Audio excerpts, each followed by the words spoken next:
19वीं 20वीं सदी में एक व्यक्ति हुए हैं जिनका नाम है रामतीर्थ। रामतीर्थ लाहौर से अपनी पढ़ाई करते हैं, मैथमेटिक्स में पढ़ाई करते हैं। उसके बाद वो अमेरिका जाते हैं। अमेरिका में एक यूनिवर्सिटी में वो प्रोफ़ेसर बन जाते हैं। पढ़ाने के साथ-साथ रामतीर्थ रोज़ 4-5 घंटे भगवान श्री कृष्ण की पूजा करते थे, भक्ति करते थे और बहुत टॉप लेवल की भक्ति करते थे, बहुत उच्च कोटि की भक्ति करते थे। अब रोज़ उनका ये समय था कि वो 11-12 बजे तक जो है पूजा करते थे। एक दिन उनके एचओडी उनके पास आते हैं और बोलते हैं, देखो रामतीर्थ, शनिवार को जो है एक कॉन्फ्रेंस हो रही है और जिसमें तुम्हें लेक्चर देना है, ठीक है? तुम्हें पेपर देना है, दिखाना है अपना और 10:30 बजे स्टार्ट होगा, प्लीज़ लेट मत होना, टाइम पे आ जाना। रामतीर्थ कहते हैं, कोई बात सर, मैं पहुँच जाऊँगा, कोई दिक्कत नहीं है। अब ये जो कॉन्फ्रेंस होनी थी वो 4-5 दिन के बाद होनी थी। अब इसी बीच में रामतीर्थ जो हैं वो इस चीज़ को भूल जाते हैं। अब जिस दिन लेक्चर होना था उस दिन भी रामतीर्थ जो है वो पूजा करने बैठते हैं। अब ये दिमाग से बिल्कुल उतर जाता है कि आज 10:30 बजे मुझे पहुँचना है, अभी है वहाँ पर लेक्चर देना है और वो जैसे वो रोज़ पूजा करते थे, अपनी पूजा करते हैं। इस बीच वो 12 साढ़े 12 तक उनकी पूजा चलती है। जैसे ही पूजा खत्म होती है उनको याद आता है, अरे! आज तो लेक्चर देना था, तो कॉन्फ्रेंस थी और उन्हें बहुत दुःख होता है। दुःख इस बात का होता है कि किसी व्यक्ति से उन्होंने प्रॉमिस किया था कि मैं ये करूँगा, टाइम पे आऊँगा और मैं आज अपनी प्रॉमिस डिलीवर नहीं कर पाया। अब रामतीर्थ बड़े भारी मन से यूनिवर्सिटी पहुँचते हैं, एचओडी के कमरे में जाने लगते हैं, तो देखते हैं कि एचओडी साहब अपने कमरे में अकेले बैठे हुए हैं। अब ये जैसे ही आते हैं तो एचओडी जो है वो रामतीर्थ को देख के बड़े खुश हो जाते हैं। "अरे! रामतीर्थ आओ, आओ, क्या बात है तुमने और आज तो तुमने बिल्कुल ही मतलब माइंड ब्लोइंग काम कर दिया।" रामतीर्थ कहते हैं, "मैंने कर दिया? क्या हो गया भाई?" कहते हैं, "यार क्या लेक्चर दिया तुमने? क्या लेक्चर दिया तुमने?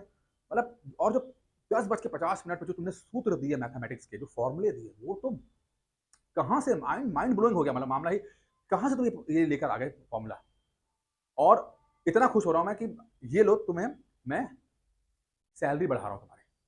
तुम्हें सैलरी ये बढ़ा रहा हूँ और ये तुम सैलरी लो। अब कहाँ रामतीर्थ ये जो बात थी कि टाइम पे नहीं पहुँच पाए, तो उनके मन में ये बहुत दुःख था और कहाँ ये एचओडी साहब ये बोल रहे हैं कि क्या तुमने लेक्चर दिया है और क्या मतलब सूत्र दिए हैं तो मज़ा ही आ गया, उन्होंने सैलरी तक बढ़ा दी है। रामतीर्थ को समझ नहीं आता, वो घर आ जाते हैं।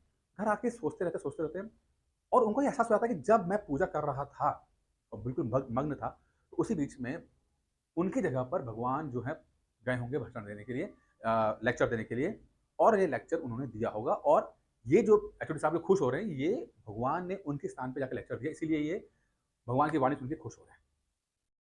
अब अगले दिन रामतीर्थ जो है एचओडी के पास पहुँचते हैं और बोलते हैं, "सर साहब कि ये रहा मेरा रेज़िग्नेशन।" "क्या हो गया भाई? रेज़िग्नेशन क्यों दे रहे हो? कल तो तुम्हें इतना अच्छा लेक्चर दिया, तुम्हें सैलरी बढ़ा दी मैंने। क्या और बढ़ा दूँ क्या?" कहते, "नहीं सर, मुझे सैलरी नहीं बढ़ानी। कल मेरी जगह पर जो व्यक्ति आए थे, ठीक है? और उन्होंने लेक्चर दिया था, अगर मेरे प्रभु ही आए थे, तो एक बात तो तय हो गई है कि अगर वो मेरी जगह पर लेक्चर दे सकते हैं, तो 2 वक़्त की रोटी का तो इंतज़ाम वो कर ही सकते हैं। तो जिस 2 वक़्त की रोटी के लिए मैं अमेरिका आया हूँ, कि भाई 2 वक़्त की रोटी कमा सकूँ, तो मुझे इसकी चिंता करने की ज़रूरत नहीं है। जब मेरे प्रभु इस वहाँ तक पहुँच सकते हैं, तो फिर वो मुझे 2 वक़्त का खाना तो खिला ही देंगे। उसी वक़्त रामतीर्थ जो है, वो रेज़िग्नेशन देते हैं, इंडिया आते हैं, भक्ति में लीन हो जाते हैं और बाद में वो स्वामी रामतीर्थ नाम से वो जाने जाते हैं। आप चाहे तो गूगल में आके सर्च कर लीजिएगा। ये सारी घटना जो है रियल घटना है। अब रामतीर्थ जो है, वो अपने उन्होंने भगवा जो है अपने ओढ़ रखा है, ठीक है? वो सन्यास ले चुके हैं। इसी बीच में एक दिन उनको पता लगता है कि उनसे मिलने उनकी वाइफ़ आ रही हैं और जिसको छोड़ के ये आ चुके हैं, सन्यास ले चुके हैं, जिनको छोड़ के आए हैं, वो उनसे मिलने आ रही है।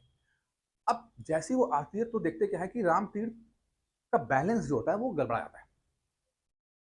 वो जितने स्टेबल रहते थे, स्थिर रहते थे, अपनी वाइफ़ को देखकर वो स्थिर नहीं हो पा रहे हैं। खैर वाइफ़ आती है और चली जाती है, तो उनके साथ में जो उनके जो फॉलोवर्स होते हैं, खासकर एक जो भक्त उनका चेला था, वो भी बहुत उच्च कोटि के चेले थे। तो उन्होंने बोला कि क्या बात है प्रभु, आप तो लगा कि इस औरत को देख के, आपकी वाइफ़ को देखकर तो आप तो शायद मानसिक स्टेबिलिटी आपकी गड़बड़ा गई है। ऐसा क्यों? रामदेव कहते हैं कि यार मैं दुनिया भर में घूमा हूँ, मैं दुनिया भर में घूमा हूँ। एक से बढ़कर एक जगह पे गया हूँ, एक से बढ़कर एक लोगों को देखा है। मैं कभी भी स्थिर रहा, मैं हमेशा स्थिर रहा हूँ, कभी भी मेरा बैलेंस नहीं गड़बड़ा।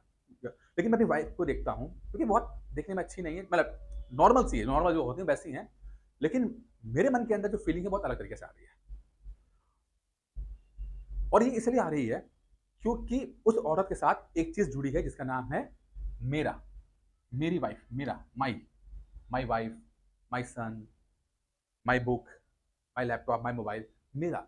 इस मेरे के भाव के कारण ही जो स्तर संन्यास होना चाहिए, वो संन्यास का स्तर हो नहीं पा रहा है। इसीलिए ये जो भगवा मैंने जो ओढ़ रखा है, ये मैं नहीं पहनूँगा, क्योंकि मैं वर्दी नहीं हूँ इस भगवे को पहनने का, कि मैं अभी भी जो मेरा है, जो है, मैं, जो अहंकार, जो अटैचमेंट है, उससे बाहर नहीं निकल पाया हूँ। और कहते हैं कि रामतीर्थ ने उसके बाद अपना जो भगवा है उतार दिया और अपने अंत तक जल्दी मर गए थे, 35-36 साल की उम्र में खत्म हो गए थे। तब तक वो नॉर्मल कपड़े पहनते, क्योंकि उनको लगता था कि जो मेरा एक एक चीज़ है कि मेरा ये है, मेरी वाइफ़, मेरे बच्चे, मेरा जो उनके उनके उससे नहीं गए जाने के कारण उनको लगा कि ये सन्यासी कपड़े नहीं पहनने चाहिए और वो नॉर्मल कपड़े पे आ गए।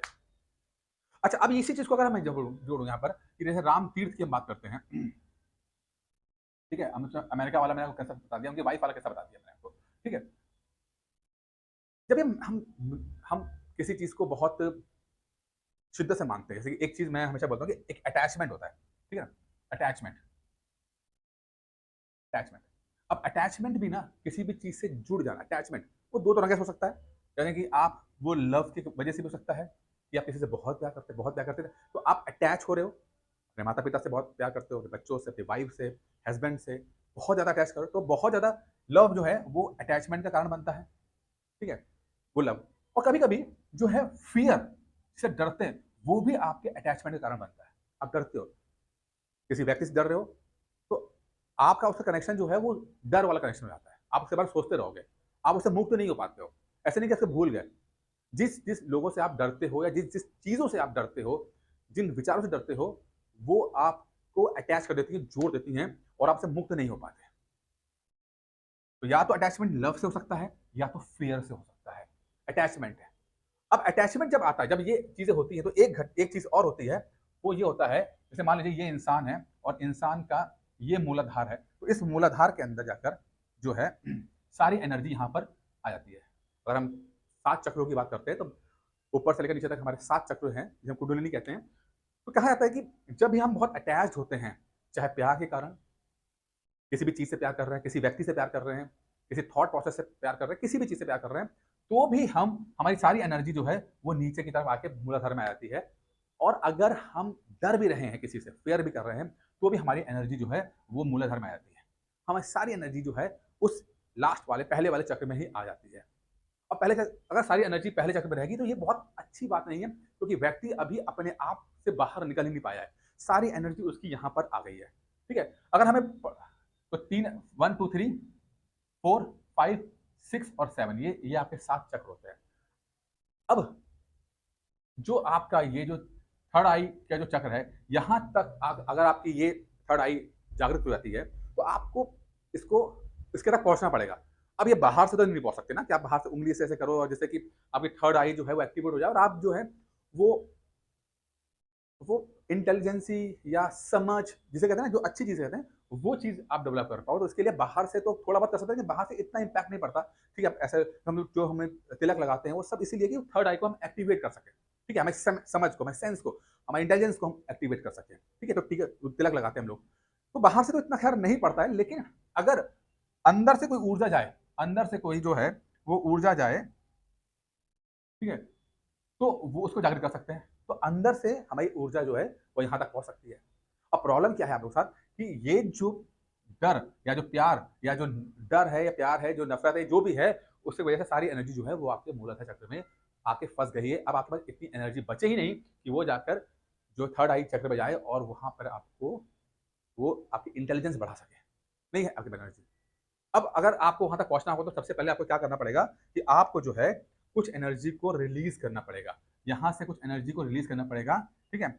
और वो उसके लिए आपको यहाँ पर लाइट करना पड़ेगा चीज़ें, लाइट, ठीक है? कि हल्के करनी पड़ेगी। हल्का मतलब है कि एनर्जी जो यहाँ से रिलीज़ होके ऊपर जा रही है, यहाँ से रिलीज़ होके ऊपर जा रही है, तो अपने आप को हल्का करना पड़ेगा। हल्का करने का मतलब है कि आपको डिटैचमेंट करना पड़ेगा। अपने आप को, अपने प्यार से, अपने डर से डिटैचमेंट करना पड़ेगा। प्यार का मतलब क्या है? पीसियस बन जाने का जो सपना होता है, वो आपको अटैच करता है ना? पीसियस बन, ये अगर हम प्यार को पीसियस से पढ़ाई देखें, तो अटैचमेंट किससे है? पीसियस के पद से हमें बहुत मोहब्बत है। पीसियस बन जाएँ किसी तरह से हम, ठीक है? वो है। और कॉम्पिटिशन से हमें डर लगता है। हमें कॉम्पिटिशन से डर लगता है।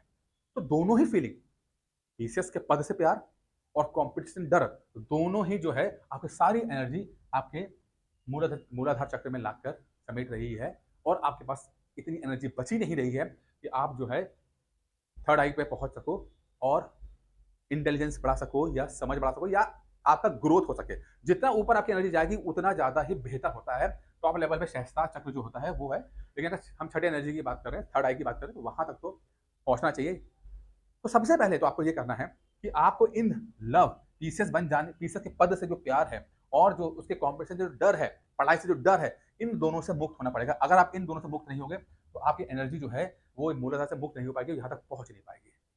अब यहाँ पर आपको जो है वो इन दोनों से करने के लिए आपको सबसे पहले अपने कर्म पे फोकस करना पड़ेगा।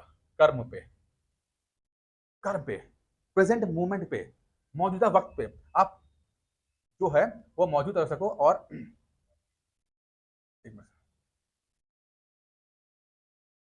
प्रोसेस को फॉलो कर सको। प्रोसेस को, अपने कर्म को प्रोसेस के माध्यम से रखोगे, यानी कि आप मौजूद रहोगे तो आपके अंदर ये लव वाला एंगल और जो फियर वाला जो एंगल है दोनों कम हो जाएगा।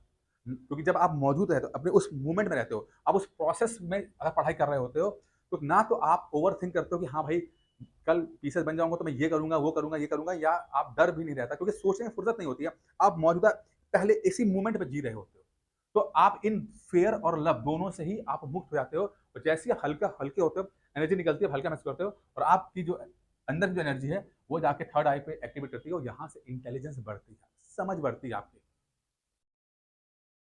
उपवास हम रखते हैं, कॉन्सेप्ट यही है, खाना नहीं खाएंगे, जितना खाना खाओगे उस सारी एनर्जी पेट पे रह जाएगी, आपको एनर्जी छोड़नी है कम, जिससे कि एनर्जी जो है वो ऊपर आ सके, यहाँ तक पहुंच सके और ईश्वर से मिल सके। उपवास का कॉन्सेप्ट यही होता है, ठीक है। तो आपको भी देखना है कि आप पीसेस के पद से बहुत मोहब्बत ना करें और पीसेस के कंपटीशन से बहुत डरे ना। और जब आप स्थिर रह जाओगे, स्थिर जैसे कहते हैं कि आप इस मूवमेंट पे ही बैलेंस हो जाओगे, स्टेबल हो जाओगे, आपकी एनर्जी जो है वो बाहर निकलेगी और आपका सिक्स जो थर्ड आई है उसे एक्टिवेट कर देगी, और यहाँ से बढ़िया आपका सिस्टम बनना शुरू हो जाएगा। बहुत अच्छा माना जाता है इस चीज़ को। तो आप लोगों को बस इन दो चीज़ों से बचना है और प्रोसेस पे ध्यान देना है। प्रोसेस पे ध्यान देना है, आपको इस बात पे ध्यान नहीं देना कि रिजल्ट क्या आएगा, क्योंकि जैसे आप रिजल्ट के बारे में सोचते हो ना, आप या तो लव का अटैचमेंट शुरू हो जाता है या फेयर का अटैचमेंट शुरू हो जाता है। आपको सिर्फ और सिर्फ जो है वो प्रोसेस, इसलिए मैं हमेशा कहता हूँ, इसी बात पे कहता हूँ कि प्रोसेस पे फोकस करो। और प्रोसेस का सबसे पहला जो है वो है बात करना। अगर आपके मन में कुछ भी थॉट प्रोसेस चल रहा है, कुछ भी चल रहा है, तो पहले तो बात कीजिए, या तो अपने आप से कीजिए या तो ऐसे व्यक्ति से कीजिए जो आपको समझ सके, आपकी भावनाओं को समझ सके। अगर वो व्यक्ति आपके दोस्त हैं, बहुत अच्छी बात है, आपके फैमिली मेंबर है, बहुत अच्छी बात है। अगर आपको कोई ऐसा व्यक्ति नहीं मिल रहा है जिससे आप बात कर सकते हैं, तो आप मुझसे बात कर सकते हैं। ये 9919521555 पे नंबर है, इस पे आप मुझसे बात कर सकते हैं, और कम से कम पीसीएस से संबंधित जो चीज़ें होंगी उस पर हम डिस्कस करके आपको प्रोसेस में डालना शुरू करें। क्योंकि मेरा मतलब प्रोसेस का मतलब है ऑन दिस मूवमेंट, ऑन इस मूवमेंट में रहना। इस मूवमेंट में, जब हम इस मूवमेंट में रहते हैं, इस पल में रहते हैं, इस पल में जब रहते हैं, तो हम ना तो बहुत ज़्यादा पद के लालसा में रहते हैं और ना ही कॉम्पिटिशन के डर में रहते हैं, और हम बहुत स्टेबल कॉम्पिटिशन स्टेबल हो जाते हैं और कॉम्पिटिशन की तैयारी हम अच्छे तरीके से कर पाते हैं। देखिए, जब होना जो होगा वो होगा, ठीक है, लेकिन जो तैयारी है, क्योंकि जब आप तैयार हो जाते हो, जब आप खुद ही तैयार हो जाते हो, ठीक है, जब कोई व्यक्ति तैयार हो जाता है, ठीक है, यानी पीसीएस बन जाने के लिए वो तैयार हो गया है, तो पीसीएस बन भी जाता है। सीधी सी बात है। आपको पीसीएस पद से ज्यादा इस अपनी तैयारी भी करना कि क्या आप तैयार हुए, क्योंकि अगर आप तैयार हो जाओगे या तैयार हो गए हो, यकीन मानिए कि पीसीएस भी बन ही जाओगे। आपको पीसीएस पे फोकस नहीं करना है, आपको प्रोसेस पे, उस पल पर, उस जो मौजूदा पल है उस पर फोकस करना है कि आप जो कर रहे हो वो क्या सही कर रहे हो, आप डर तो नहीं रहे हो, या कुछ आप गलत तो नहीं कर रहे हो, या बहुत ज्यादा उस मूवमेंट में तो नहीं गिरे हुए हो कि हाँ पढ़ाई पढ़ाई बहुत चीज़ें कर रहे हैं, तो दिक्कत है। थोड़ा सा आपको अपने आप को बैलेंस करना पड़ेगा। आज की वीडियो में मेरा मकसद सिर्फ इतना था कि मैं आपको एक अलग एंगल से कंपटीशन की तैयारी बता सकूं, क्योंकि कंपटीशन की तैयारी में आप जितने लोग 5-6 लाख लोग हैं, वो 5-6 लाख जो देते हैं, तो वो किताबें सब सेम होती हैं, जो किताबें हैं वो सब सेम है, ठीक है। डिफरेंस है कि हम उस किताबों को किस नज़रिए से देखते हैं, हम तैयार कैसे, अपने को तैयार कैसे कर रहे हैं। बुक्स वही हैं, नोट्स वही हैं, ठीक है, लेकिन कुछ लोग सफल हो रहे हैं, कुछ असफल हो रहे हैं। इसका मेन पीछे कुछ कारण जो है उनको समझने की बात है। तो हमेशा कहते हैं हमें तैयार जो है हमें रहना है, हमें प्रोसेस में रहना है, क्योंकि जब हम उस पल में रहते हैं, उस मोमेंट में रहते हैं, उस पल में रहते हैं, तो हमारा जो है मन भटकता नहीं है। हम ज़्यादा स्थिर रहते हैं, फ़ोकस रहते हैं, और जब आप स्थिर रहोगे, फ़ोकस रहोगे, तो आपके रिज़ल्ट्स भी अच्छे आएँगे। दोस्तों, इस वीडियो में इतना ही था। उम्मीद करता हूँ वीडियो पसंद आया होगा। कुछ भी अगर आपको सजेशन देना है तो आप कमेंट बॉक्स पे अपनी राय लिख सकते हैं और उस पे हम डिस्कस करेंगे। आज की वीडियो में इतना ही था। धन्यवाद।